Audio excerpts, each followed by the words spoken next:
Iran सह वाणिज्य करुवा देश उपर लागिब 25% अतिरिक्त टैरिफ सोशल मीडिया रे सूचना देले अमेरिका राष्ट्रपति। ईरान रे तेजुची हिंसा आक्रमण रणनीति ने आज ट्रंप को बैठक। बांग्लादेश रे आउ जड़े हिंदू को हत्या 28 वर्षीय ऑटो ड्राइवर समीर कुमार दास को छुरी भूसी देले दुर्वृत्त लुटिनेले ऑटो रिक्शा। 23 दिन में 7 हिंदू को हत्या। यूक्रेन राजधानी कीव उपरे सारा राति एयर स्ट्राइक कला रूस 2 घंटा भितर 20 रु अधिक बैलिस्टिक मिसाइल माड़ कला। अनेक कोठा क्षतिग्रस्त होता सूचना। आसंताकाली मकर संक्रांति अवसर में नुआ ऑफिस को जीव पीएमओ। देश स्वाधीन होगा परठारु साउथ ब्लॉक रे काम करि आसुछि पीएमओ। नुआ ऑफिस रो ठिकाना रही सेवा तीर्थ।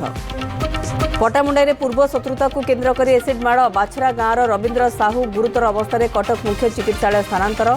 एसिड माड़ कर अभियुक्त विजय कुमार साहू पटामुंडाई आदर्श थाना अटक।